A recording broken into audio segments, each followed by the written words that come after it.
Welcome back to Open Window Politics. Today we're going to be doing a prediction between Mark Kelly and J.D. Vance. So this is going to also be done by ChatGPT. I thought it would be interesting to get an AI model to do an election prediction. So we'll be going through the states. We'll start with the smallest electoral college point-wise and end with the biggest, that being Pennsylvania. So we'll start with Nevada. I'll be going through all. I told ChatGPT it had to make a call for each state, couldn't put any into the tilt, or couldn't put any into the toss-up or undecided mark. So we're going to start with the state of Nevada. This state, ChatGPT said that Mark Kelly would be able to win this state, and I think that Democrats would perform well throughout the Sun Belt with Mark Kelly as the nominee. The next state we're going to be getting to is actually Mark Kelly's home state, and I think it would be close because it is going to be a swing state. Each of these core 7 swing states are going to be close no matter who the nominee is, but I think that Mark Kelly with home state advantage would probably be able to win this state. I'm not certain if it would end up in the lean margin, but for now, ChatGPT just put it into the tilt blue margin. All of these are going to be either tilt red or tilt blue. So that is going to be those two. Oh, whoops, I should have done Wisconsin. I'll do Wisconsin next. For the state of Wisconsin, it puts it into the tilt blue column for Mark Kelly as well.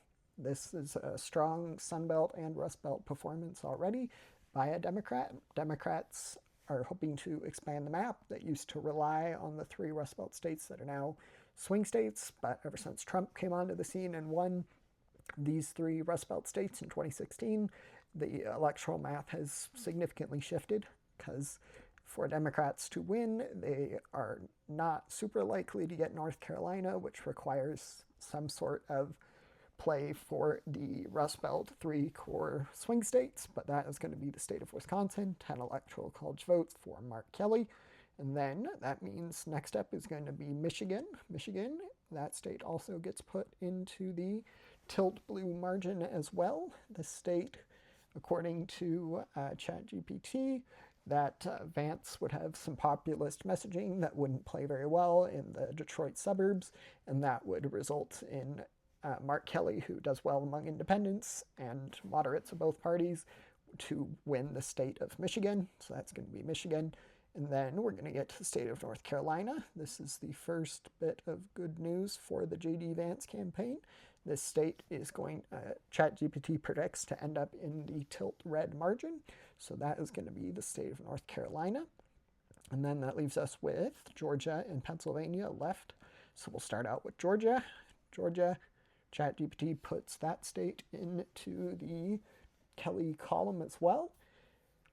This is, again, Kelly would appeal to suburban voters, in this case in the Atlanta area, that would be crucial to winning the state, and I think he would be able to do just that. I agree with this rating. And then that finally, well, with that, that brings Mark Kelly with enough electoral college votes to win the presidency at 284, but I think that the good news will continue for the Kelly campaign. ChatGPT put the state of Pennsylvania into the tilt blue margin as well, with 77 electoral college votes in the tilt blue margin. Very impressive feat by a Democrat who swept the Rust Belt and did very well in the Sun Belt, winning all but one swing state. So this is going to end up with 303 to 235. Don't forget to